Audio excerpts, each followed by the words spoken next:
우리를 에워싸고 계신 하나님의 임재를 의식하면서 천천히 깊은 들숨을 쉬십시오. 이제 우리 안에 내주하시는 하나님께서 나를 통해 숨을 쉬시도록 천천히 날숨을 내쉬십시오.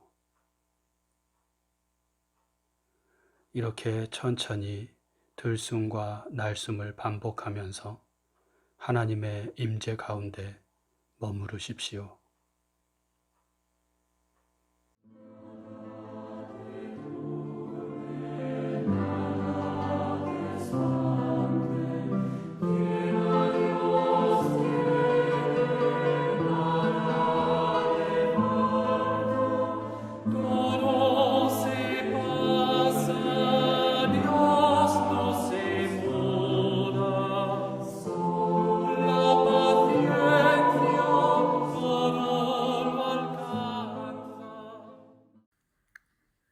오늘 우리에게 주시는 하나님 말씀은 마태복음 14장 22절에서 33절 말씀입니다.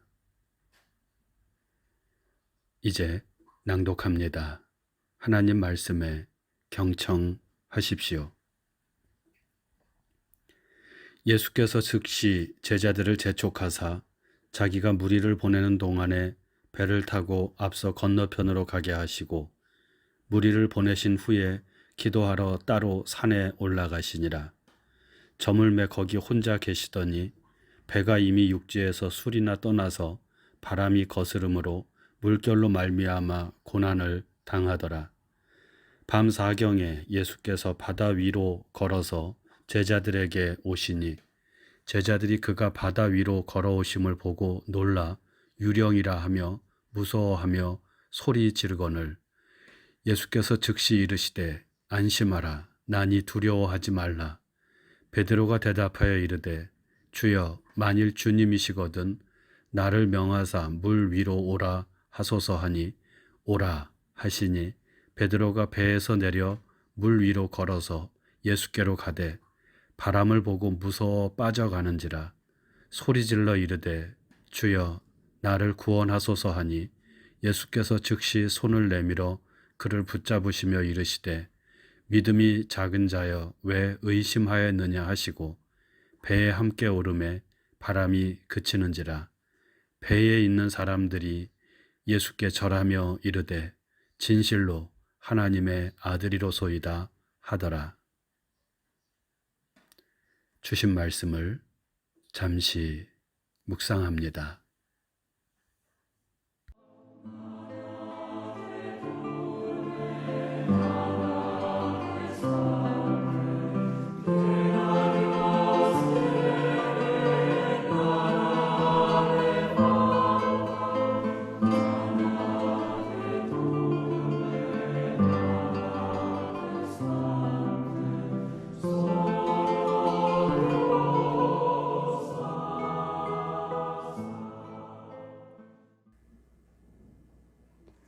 예수께서 물 위를 걸으셨다는 오늘의 말씀은 태초에 하나님께서 천지를 창조하실 때 하나님의 영이 수면 위를 운행하셨다는 말씀을 생각나게 합니다.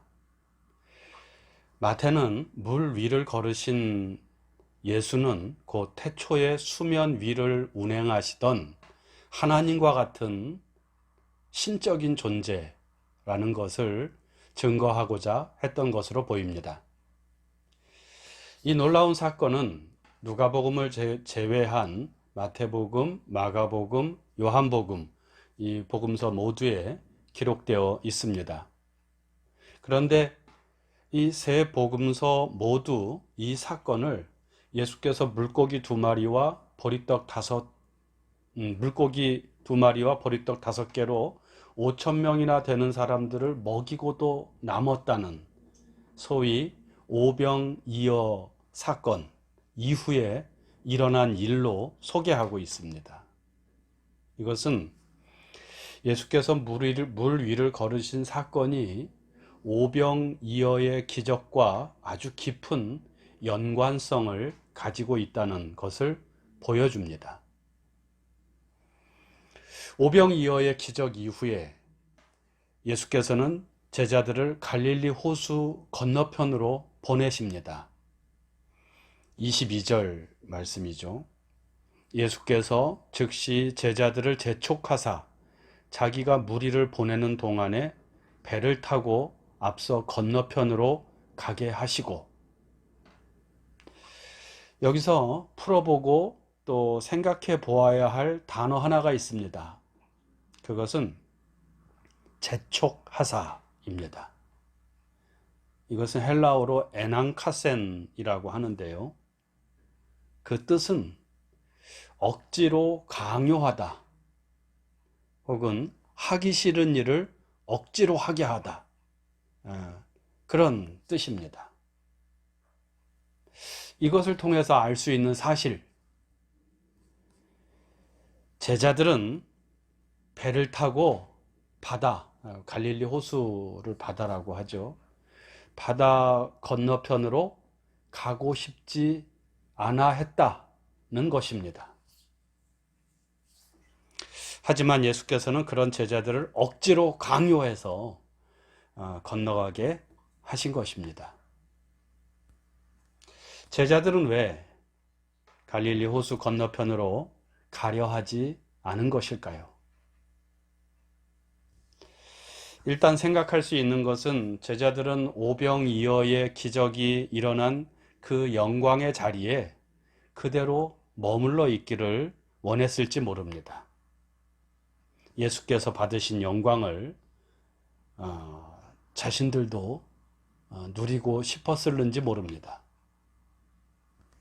하지만 마태가 가리키고 있는 좀 더 직접적인 이유는 오늘 말씀 이후에 34절에 나옵니다. 34절 전반절에 보면 그들이 건너가 게네사렛 땅에 이르니, 바다 건너편은 게네사렛이라는 곳이었다. 그 땅이었다는 것이죠. 게네사렛, 이것은 유대 땅이 아닙니다. 데카폴리라고 하는 로마에 의해 세워진 신도시의 일부이고, 유대인들로 구성된 제자들의 입장에서는 이방인의 땅입니다. 당시 유대인들은 이방인들을 아주 혐오스러운 존재로 생각을 했고, 구원받지 못하고 지옥에 떨어질 존재들이라고 여겼습니다. 그래서 이방인들과 함께 하는 것을 꺼려했고, 이방인들과 자신들을 분리시키려고 하는 그런 생각들을 가지고 있었습니다. 하여 유대인 제자들로서는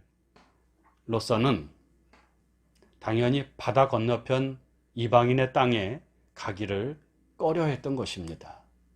우리가 지난주에 읽은 요나, 니느웨로 가라, 그렇게 이방인의 땅으로 가라고 하는 하나님의 명령을 거부했던 요나처럼 말이죠.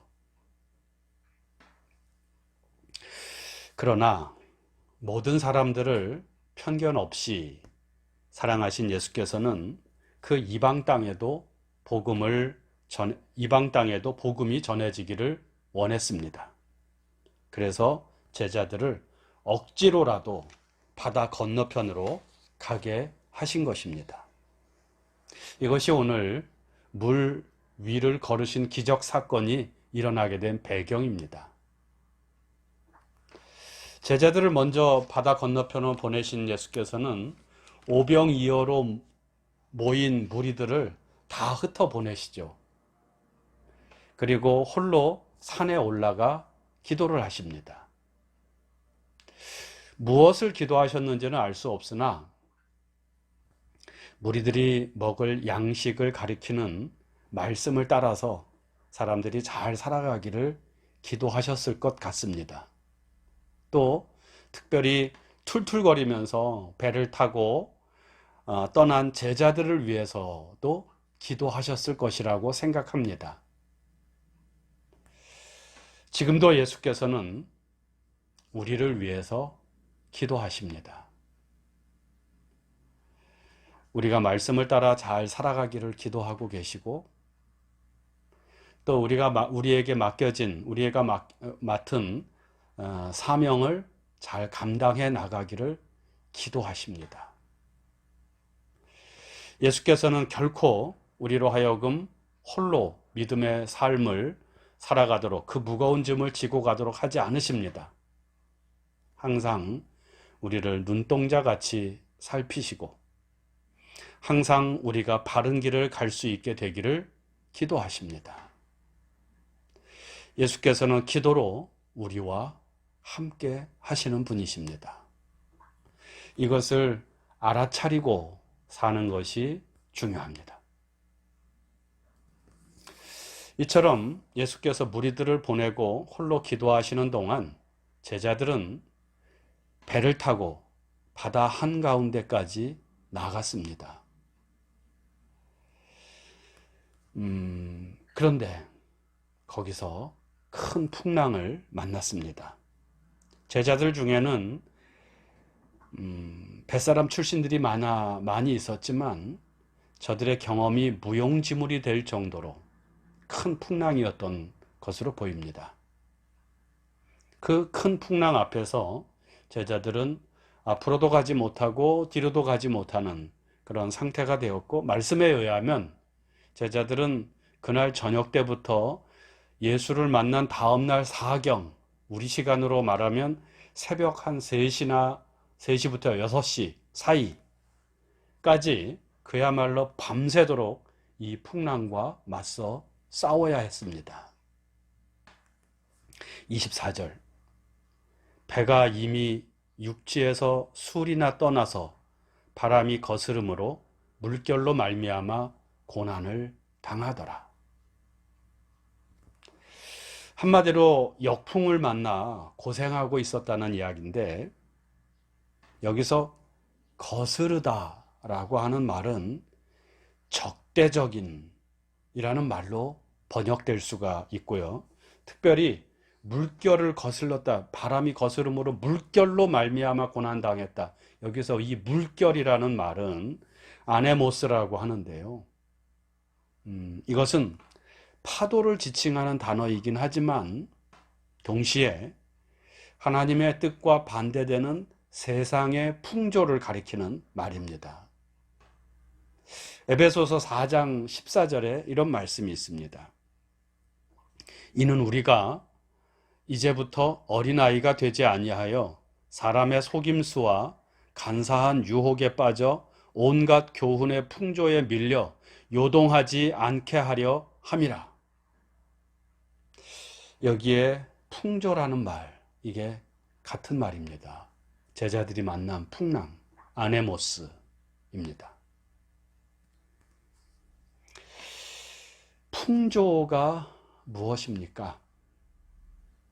국어사전을 살펴보니 풍조란 시대에 따라 변하는 세태, 시류, 유행을 뜻하는 것으로 세상 사람들의 일반적인 삶의 가치관을 일컫는 말이라고 합니다. 교회에서는 이것을 세상 풍조라고 말하죠. 오늘 우리 시대의 세상 풍조는 무엇입니까? 가장 강력하고 큰 풍조는 황금 만능주의가 아닐까 싶습니다. 한마디로 돈이 최고다, 돈이면 뭐든지 다 할 수 있다 하는 사고방식입니다. 많은 사람들이 이 풍조를 따라 살아가고 있고, 교인들도 이 풍조에서 자유로울 수는 없는 것 같습니다. 여기에 한 가지를 더 살피자면, 남북이 분단된 우리나라에서는 흑백 논리와 극단적인 편가르기 풍조가 많은 사람들 사이에 자리 잡고 있는 것 같습니다. 나와 다른 사람을 적으로 규정하고 차별하고 미워합니다. 나와 생각이나 사상이 다르면 그에게 폭력을 행사해도 되고 그를 죽여도 된다고 생각을 합니다. 미움과 상호 비방이 일상화되어 있습니다. 이러한 세상 풍조들은 이 세상을 점점 더 지옥과 같은 곳으로 바꾸어 가고 있습니다. 이렇게 보면 주님의 말씀을 따라 배를 타고 바다를 건너가는 제자들이 역풍을 만나 고생하고 죽을 위기에 처하게 되었다는 것은 주님의 뜻을 거스르는 세상 풍조들 때문에 그들이 그런 고생을 하게 되었다는 것이고, 이 세상 풍조들이 이미 제자들 안에 자리 잡고 있었다는 것으로 이해할 수 있습니다. 오늘 말씀에서 그것은 이방인에 대한 적대감, 혐오감 같은 것이 될 수 있습니다. 복음서에서 배 혹은 배 안에 있는 제자들은 교회를 상징합니다. 그래서 오늘 말씀은 교회의 위기, 신앙의 위기에 대한 말씀이고, 이 위기는 하나님의 뜻을 거스르는 세상 풍조들 때문이라는 사실을 우리에게 알려주고 있는 것입니다. 그래도 제자들은 예수를 믿는 믿음이 있었기 때문에, 그 기준이 있었기 때문에 이 세상 풍조와 싸울 수 있었던 것입니다. 정확하게 말하자면 제자들은 예수를 통해 나타난 하나님의 뜻을 따르는 삶과 세상 풍조를 따르는 삶이 제자들에게 섞여 있었던 그런 상태가 아닐까 싶습니다. 사도 바울이 오호라, 나는 곤고한 사람이로다. 내 안에는 육신의 법과 하나님의 법이 서로 싸우고 있다 라고 말한 것과 같습니다. 나중에 예수께서는 이러한 제자들의 대표격인 베드로를 향하여 믿음이 작은 자라고 말씀하십니다. 믿음이 없는 게 아닙니다.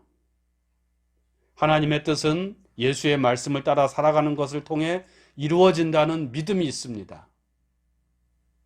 그러나 그러한 믿음대로 살아가기에는 너무나 연약합니다. 그래서 믿음이 있다고 말하기도 그렇고, 그렇다고 믿음이 아예 없다고 말하기도 그런 어정쩡한 상태. 이것이 제자들의 모습이고 교회의 현실이고, 그리고 오늘 우리의 모습이 아닐까 싶습니다. 어떻게 해야 할까요?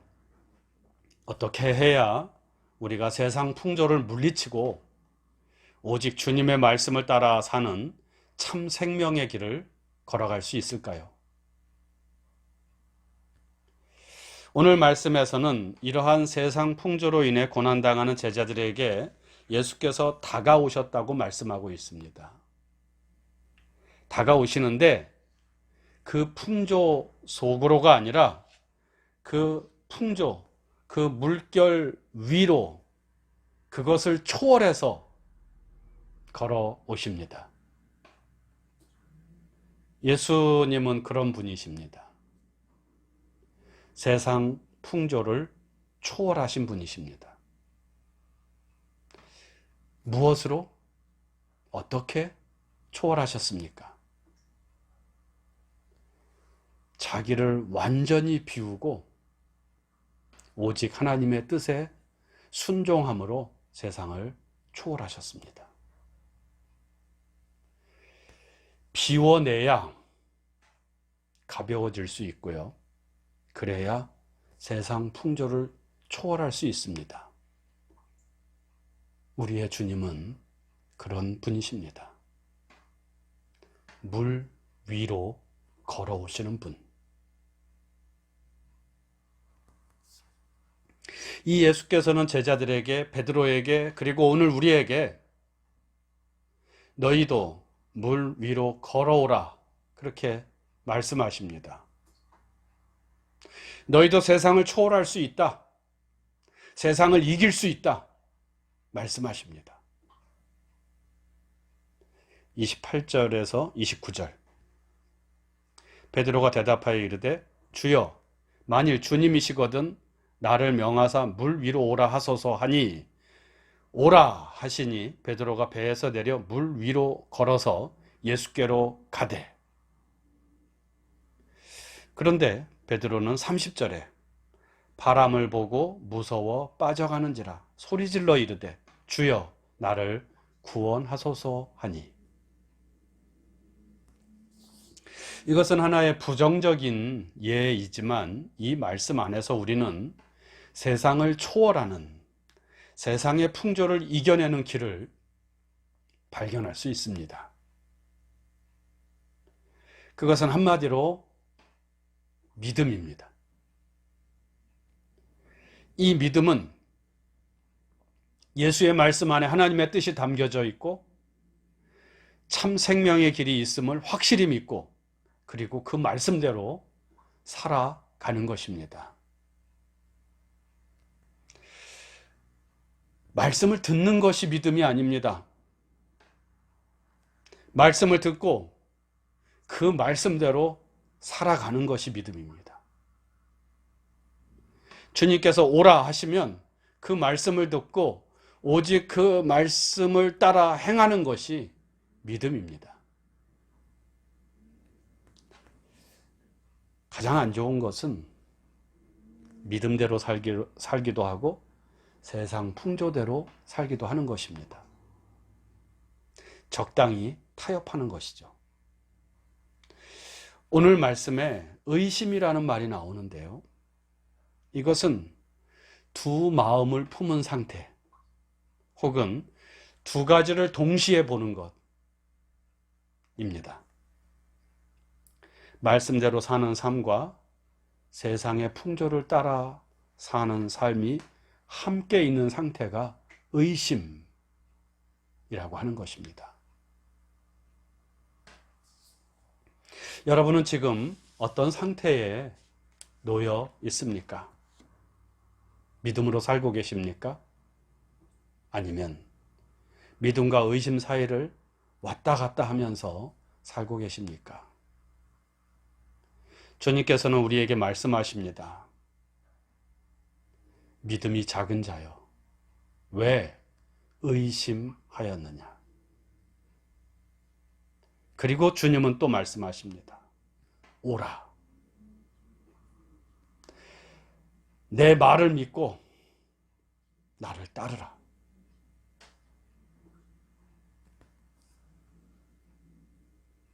주님을 따르는 삶은 세상을 거스르는 삶이고 물결을 거꾸로 거슬러 올라가는 삶입니다. 거기에는 고난이 있고 그것은 좁은 문이요 좁은 길입니다. 하지만 세상을 이기신 주님께서 말씀하십니다. 오라.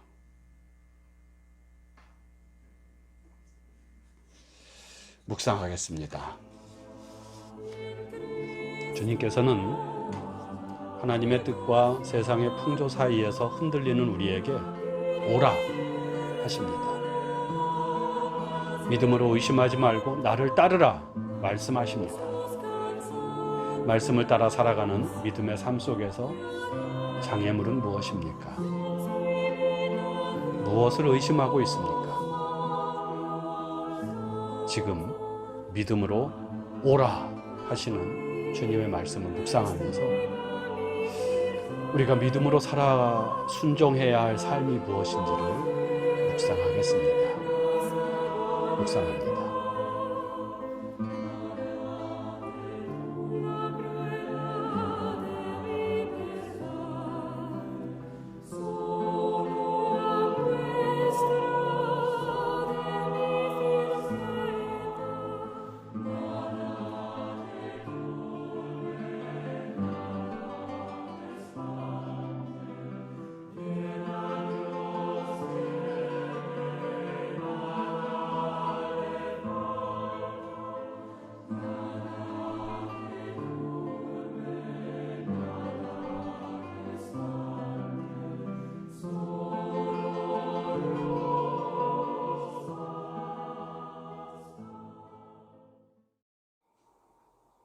다 같이 주님께서 가르쳐 주신 기도를 드립니다. 하늘에 계신 우리 아버지, 아버지의 이름을 거룩하게 하시며 아버지의 나라가 오게 하시며 아버지의 뜻이 하늘에서와 같이 땅에서도 이루어지게 하소서. 오늘 우리에게 일용할 양식을 주시고 우리가 우리에게 잘못한 사람을 용서하여 준 것 같이 우리 죄를 용서하여 주시고 우리를 시험에 빠지지 않게 하시고 악에서 구하소서. 나라와 권능과 영광이 영원히 아버지의 것입니다. 아멘.